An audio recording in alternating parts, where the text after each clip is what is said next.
Now, basically in our program, we are basically at the second part of the virtual tours, or basically the studies of insights of different places, of, in this case, of Hong Kong and New York. So we had nice lectures in the morning already. Now we try to mix different approaches, right? So we had one about methods in anthropology or ethnography, and then we had a more presentation by an urban scholar, urban historian, who on the other hand is really also living. Yeah, great that you can all get me on, that's great. An historian who actually lives in this area and in near Corona Plaza. So both a kind of witness of what's going on there, but at the same time, somebody who's a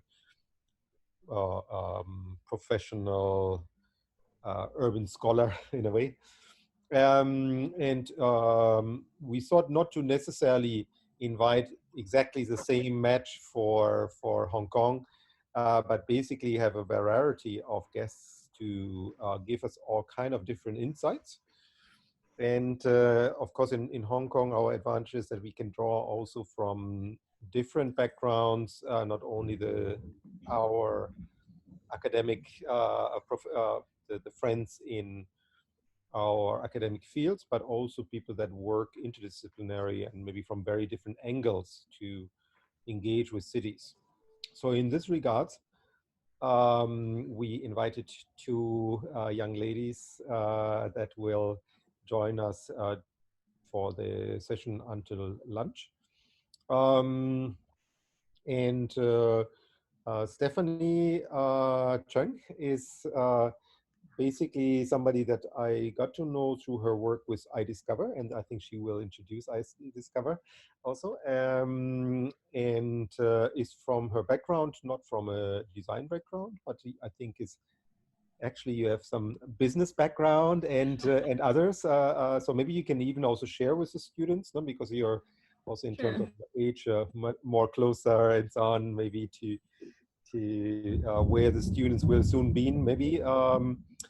In addition, or because I very much appreciate her work in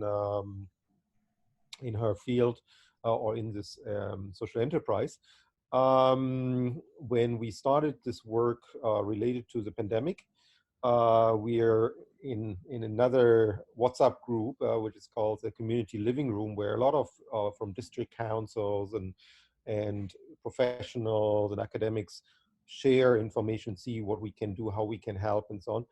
So we found out we are in the same group and so on. And then I told there also about our international events. And then we communicated. And then Stephanie joined us in these for these webinar series and so on, and is part of that team. But at the same time, she has this very interesting experience.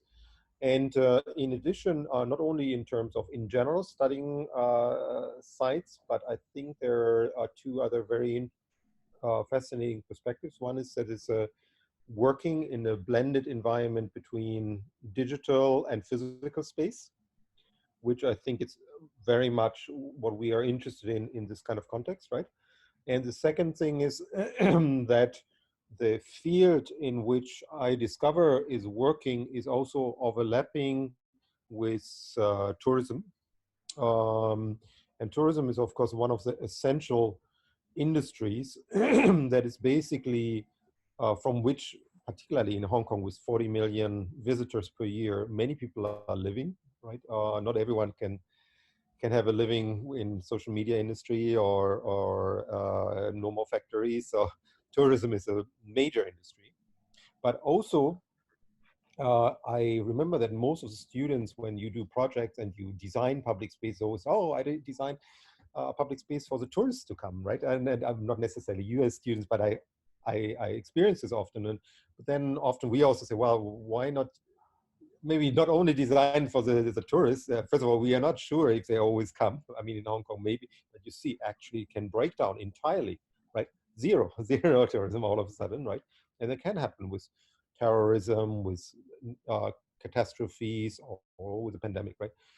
But also because not every place in the world or every district will attract so many tourists, and it's also often not necessarily always a good impact also, no?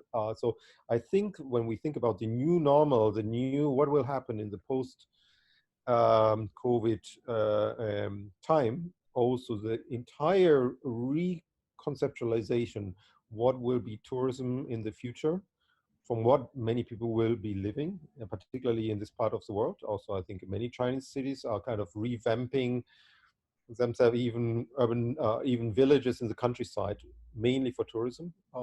It can be, it's not 100% always working. It might work for a long while, but not always. But also to see how we can innovate, how we can develop new forms, particularly with our spatial knowledge, with knowledge of studying spaces, local identities, and also online skills, drawing skills, visualization skills that many of you have. You might work in totally different fields. I believe Stephanie, when she graduated, had no idea that she will work for iDiscover, and also iDiscover evolved and became something developed in areas we didn't know at that time, and is probably also still evolving, right? So long introduction, but just to help maybe to frame this, because also yesterday we talked about social media with Manfredo, who's here also joining us, right? And then without further ado, sorry for this long introduction, I pass the word to Stephanie. And maybe you can also say a little bit more about your background and so on, because maybe it might be as a kind of role model or something, might be maybe also interesting for young students, no, in the sense of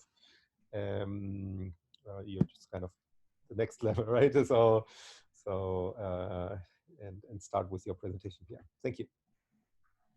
Thanks. Thank you, Hendrik, for inviting me. So I'll start with, I didn't prepare the self-introduction part, but I can also start with a bit of an introduction before jumping into the presentation that I prepared for today. So as Hendrik has said, I graduated actually also from CUHK.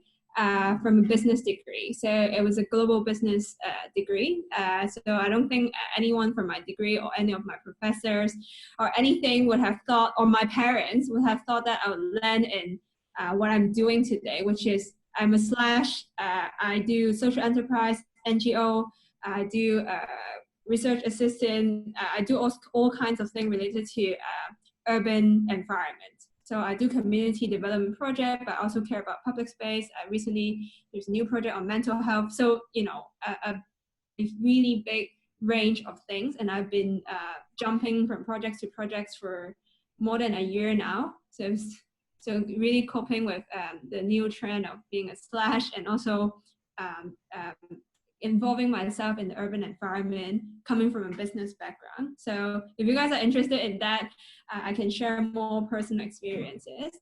But for now, I would share my screen. 1 second. Can you see? Yes. All right. You can do it full screen. Yes. All right. Does it work? Okay, so a very, very quick introduction of what iDiscover is.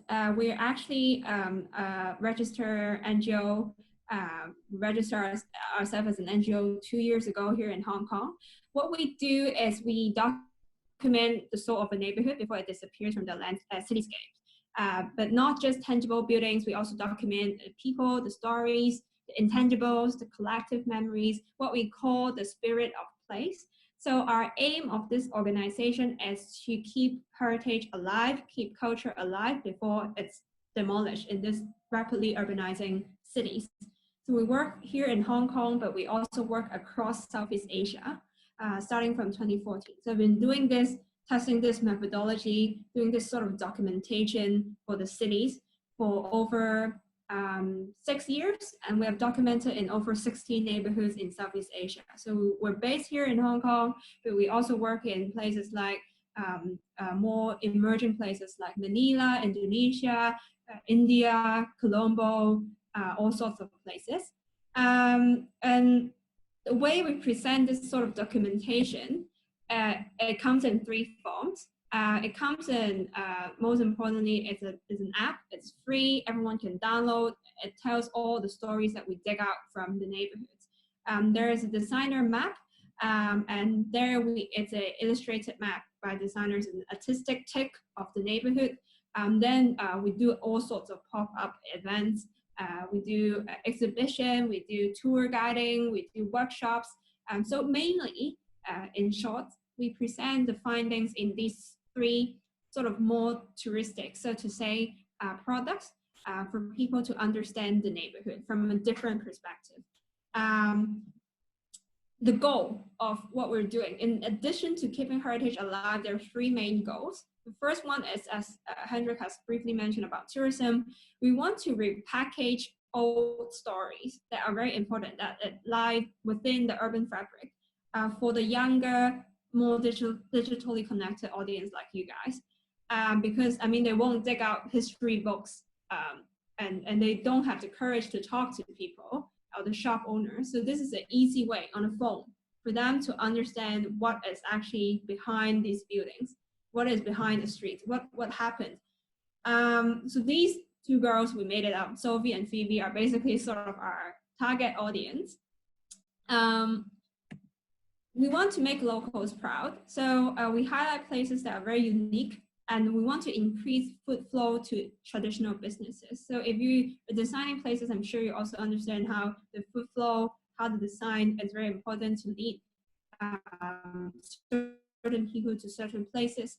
What we want to do is we want to facilitate that through stories and really highlight places that are overlooked, places that no one ever mentioned and documented before. Like this guy who is selling wooden frame in the middle of a place called Slave Island in Sri Lanka, Colombo. So he's very happy that we have his story on the app. No one ever interviews him. So this is something that we want to do. The third thing is we really want to start a conversation,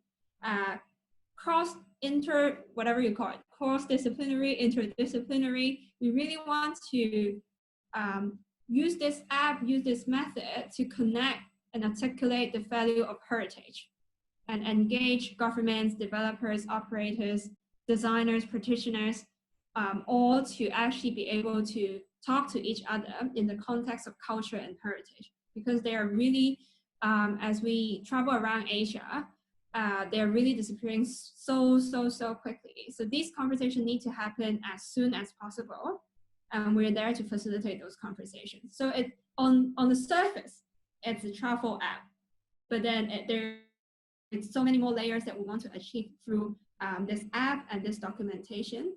So this is just a very brief introduction, because I don't want to take too much time today, as there are quite a few topics that me and Hendrik discussed and we find suitable for the course.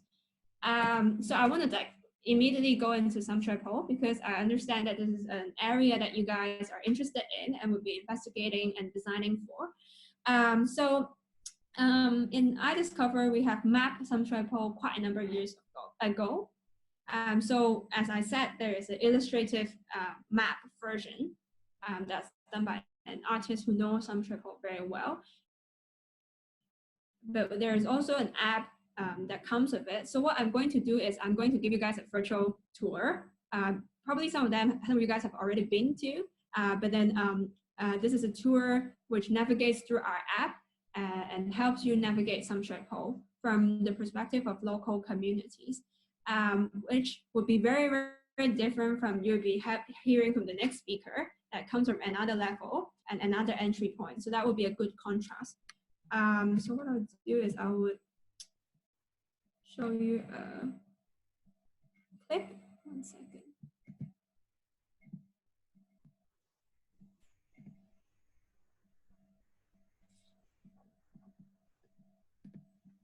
Are you able to see the clip?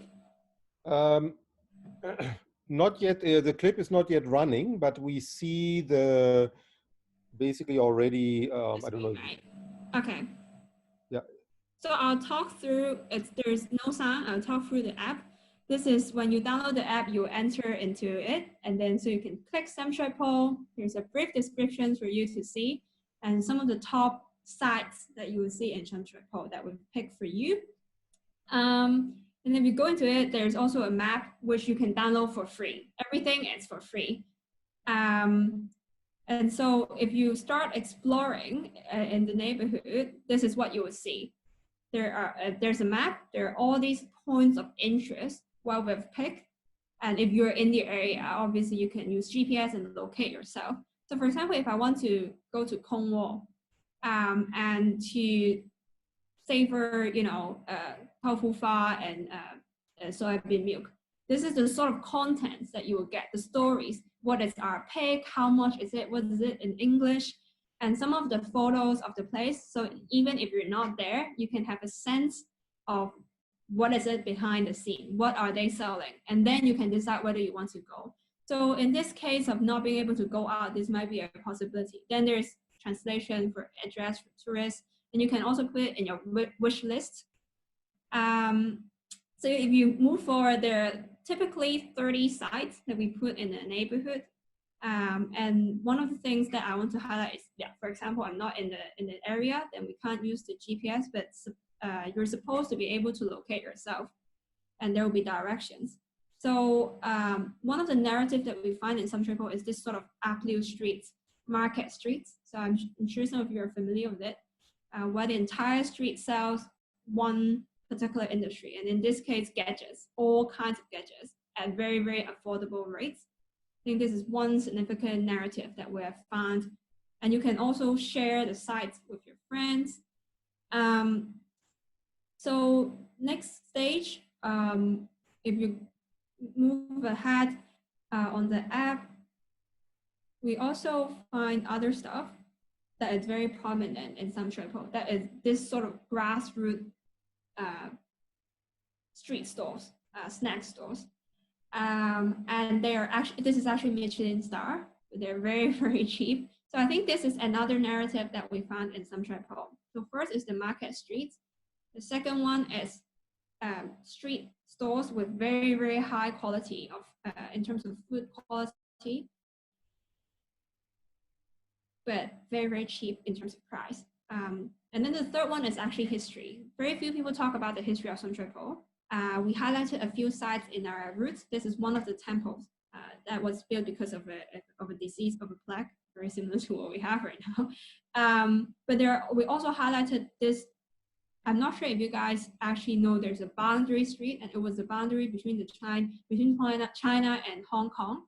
So there are these narratives that we highlighted in the app. So this is the sort of narratives or perspectives that we bring to tourists, and even for local Hong Kong people, or for you guys who have been in Hong Kong for a couple of years. And these narratives don't come from us. These narratives come from local community, and they find these narratives interesting, and that's why we put them on the map. So if you're not able to go to some triple right now to look at your sites, but you also want to understand the neighborhood, this is a way for you to understand this. This is the last site I want to highlight, which is the Shek Kim Mei estate, the first public housing estate here in Hong Kong. And you can still see it. And it's really short and just a snippet, but it gives you a sense of the neighborhood, even though you're not able to be there. So this is what we want to do, especially in this period of COVID. And so you can find your favorites easily. You can also go to about and learn about iDiscover. You can go to settings and change your language to Chinese. And lastly, there are some touristic stuff, which is, there are 60 neighborhoods, I think, that we've mapped in Hong Kong. And then there are the touristic stuff, the festivals, where to go for hotels, which transportation apps should you use, what is the traveler's checklist. So these are more the touristic aspect, as Hendrik has mentioned earlier. to accommodate them. But in general, we think that this app is not only for tourists, but also for locals. And interestingly, we have half of our users coming from Hong Kong. These are all the cities that we have mapped so far.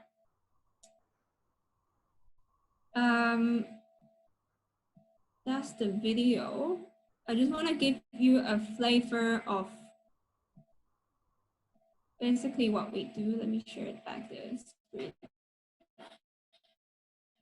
Of what we do and how you can use the app to navigate. So I was going very quickly, but you guys can definitely download it. It's free on iOS or other area. That's also very easy. So that was the central part. I actually want to dive more into this part, which is a project we did in Science. And the reason I'm bringing up this project is that or why am I listening to this app and how is it related to my design? And I think that's a very valid question. I got asked all the time, like how does cultural mapping or that paper map relate to urban planning or placemaking or designing public space? And so I want to use this case in Samshepo to illustrate to illustrate how it's actually relevant to your design and why cultural mapping is important to urban design. So this is a project in Saigon we did back in 2017 and 2018. It's a year, and you can see the logos. The guys who are partnering up are Magic Lanes. You might have heard it from Hendrik earlier on. Caritas, the local NGOs that we partner up with, and then we got a bit of money from Urban Renewal Fund. You can know it, and we actually also crowdfunded for our project. So it's a small budget, as you can see, but what happened? So this is the timeline, what happened during our project, just to give you an idea. We have a 6-step methodology that we follow for our cultural mapping. But it typically starts with ideation, finding money, and then we have street surveys, focus group. We use different community events like the block party to understand what's the narrative behind. What do people in the local community like but do not like? What do they think is unique in the neighborhood? And then we map out the sites that they think are important to them, places that really show their pride. Then we do, content creation. So interviews, photo shoots, write up, drawing the map, all sorts of things that need to go into the app. That's the production period. And then we launch it, we share it with the community. We go back to the community and ask them, hey, do you like this? Or do you want to change something?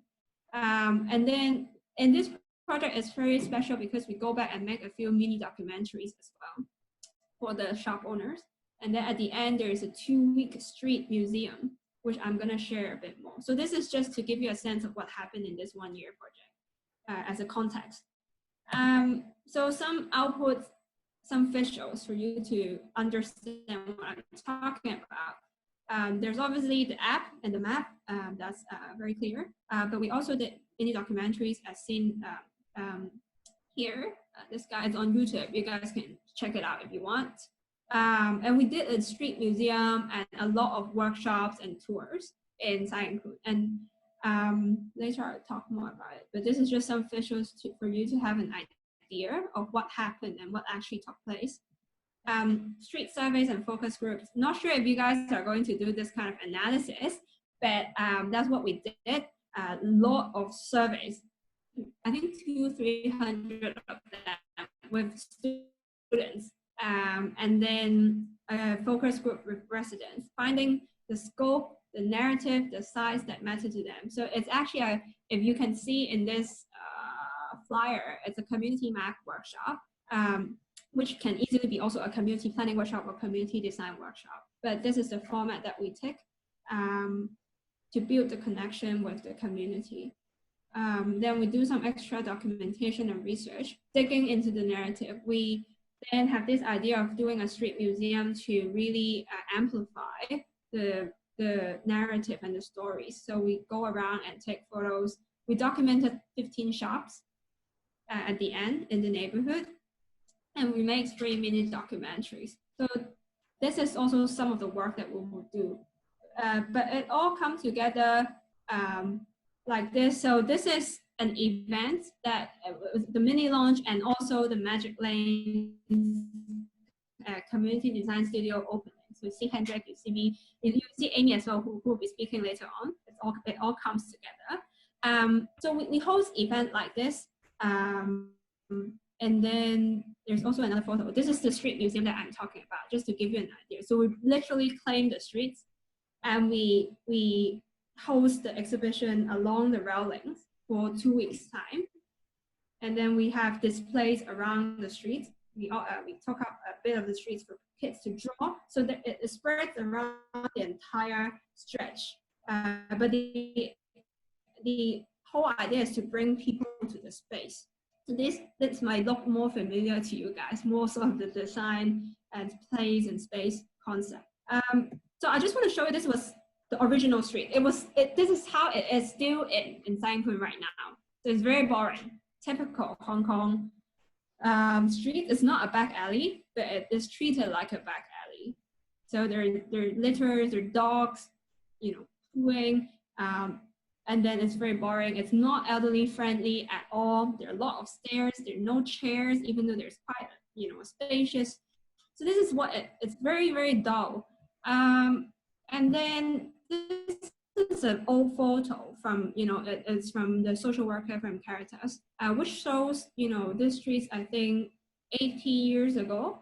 I don't remember exactly the year, but he highlighted something that's very important. The original streetscape was very, very vibrant. It's green. There's a temple, 150 years temple. It's historical. It's very playful. People can hang out and have fun and gamble. There's leisure activities, and it's accessible. There isn't something in between that block people's usage. So this was what it was, and how come it became such a boring place right now? So now that's how we're trying to revive what was very good. We're trying to bring back the playfulness. We're trying to bring back the green. We're trying to bring back the leisure, the historical part, the stories. So this is just a little attempt. The street museum is just a little attempt of, what we can visualize in the neighborhood for the residents, but also for other people. Some more visuals of what the neighborhood street museum is about. We have actually a full schedule, as you can see. There is workshop, people learning how to wrap dumplings from shop owners, making paper lanterns. There are elderly who are manning the booth.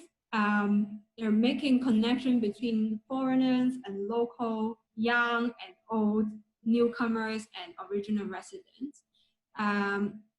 And so these are actually, for example, what we're displaying on the table are the tools that the craftsmen actually use at their shop every day. And we borrow them and we exhibited them to tell the stories of the craftsmanship and the shop owners. And we have this guy, this fat chef with the tray. He was so happy that his story was documented. And he see his face on the streets, and he see his face on the app and on the map. And on the day of the opening ceremony, he suddenly came without telling us with trays and trays of egg tarts, pineapple buns, bread, because he was so happy. And he told us that, I know nothing, I only know how to bake.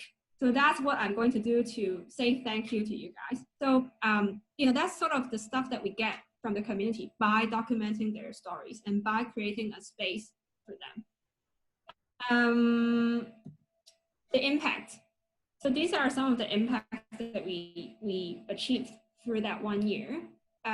Specifically, I want to highlight how we have been building bridges through the cultural mapping process. We built bridges between foreigners and locals, which is a big issue in Saigon because it's gentrifying and they don't talk to each other, obviously. But more importantly, we connected the social workers with the shop owners. So this one, I'll come back to this. We make the locals really proud. This is one of the quotes of this shop owner. He said he feels like he's a superstar because no one ever cared about his shop, and now everyone in the neighborhood is talking about him. This is the sort of sentiment that we create by doing cultural mapping. And obviously cultural awareness with the amount of participants that we draw to the online exhibition, physical exhibition, by distributing maps, also by having press to feature our events and our stories. So this is what happened, but specifically, how is it related to design? So this is a typical design process or graph, not specifically what you guys might be doing. I borrow it from Stiefel, a Dutch firm that does placemaking in Europe. And 5 steps, very easy to understand. And I would like to explain how cultural mapping actually fits into this process. So it actually fits into the process even before step 1. It's almost like a step 0, where we act as an entry point to the neighborhood. So I'm not sure where you guys are in terms of the design process, but as we go and we're doing our cultural mapping, we realize that we help the social workers and the practitioners who are going to design the space, co-creating this design with the neighbors by opening up an entry point. We map the multi-layered cultural assets, but more importantly, we map the urban fabric. We map the social network. We map the relationships between this shop owner and that shop owner. And it's actually very important to understand this fabric before you go into, designing a space together. If you don't have that understanding, for them, they really need to design the space in 1.5 years' time. They need to get this foundation. And they also get a sense of preference. What do people in this neighborhood like and not like? What kind of events would they come to or not come to? The second bit is about creating a neutral platform. So culture in general is a very, very neutral topic. So people might not care about design at all. The residents, they're very busy. They don't care about, whatever, just let the place be like that. I don't care. That's most of the time. But culture and history is something that we find as a very neutral entry point to start a discussion and to build and thus build trust, relationships, and presence in the community. Because everyone has a story to tell. Although they look hostile, like many Hong Kongers, they look really hostile. But actually, everyone likes to talk and share their story as long as you give them a moment and time. So then, in this process of storytelling, in this process of collecting their stories, we build relationship. They start they like to talk to us. And in that, by building this relationship, then you can move to the next step and talk about, what do you like this slope to be? Do you want to add something like this or preference B? You can start talking to them and talk about design. But before that, you first need to build that relationship, and we find that culture, heritage, what we do is a good platform and topic to do that. It is a relationship among residents. So I've already repeated that a couple of times, between old and new, foreigner and local, but also between the social workers, practitioners, and residents. So the third thing is, it has what we've done, our map, unexpectedly, has become a name card to enter to the neighborhood. So basically, if you go to Signfood right now with our map, the shop owners will be very friendly to you. They will recognize the map and they will remember, these guys have done great things. They've documented my story and it was a great time, great fun. So we have had other social and community development projects that have no relationships with the neighborhood at all, but they took our map and they went around with the students using our map, and the shop owners were like, come on in, let's have a chat. So we didn't expect that this process and this output of just a paper map can become an actual name card, so to say, for you to enter and build relationships with the neighborhood, even if you're a newcomer. And so the last thing is that the events or tactical urbanisms, they actually spark residents' imagination and conversation. And I'm sure this bit you guys know very well. And they can start reimagining. Before you co-design with them, you basically need to spark their imaginations and ideas, because they have been used to this sort of boring streetscape for so many years in Hong Kong. They're so used to it. and they would never have thought that they actually have a say in what's being designed. So if you just ask them straight up, they wouldn't be able to answer you, and they would think that, oh, it's so troublesome to, you know, do all this.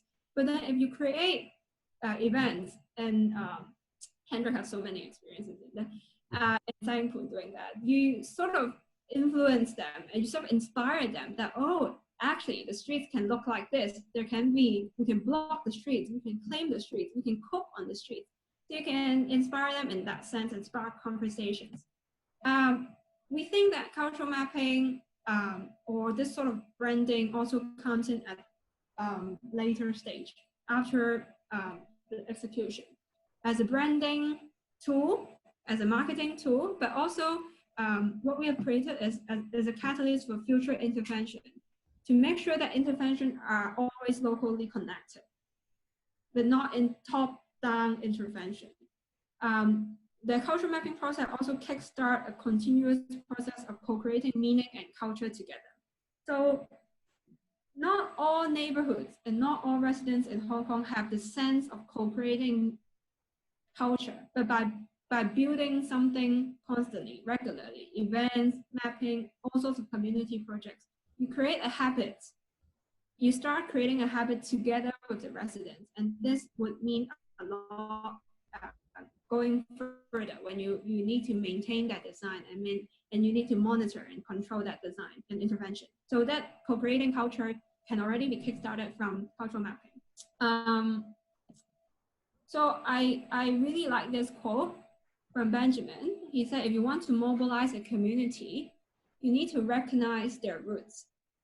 And how do you recognize their roots? By mapping, by listening to their stories, and by, you know, telling their story and sharing their story far and wide. And so I think this is why we are connected to placemaking and design in general. It's because we actually recognize people's roots and stories. Going back to this slide I've already talked about, I want to show how Magic Lanes is doing right now, just to give you a sense. So this is one of the events that they've done early stage. So you can see that they really bring back the elements: green, fun, leisure, accessible.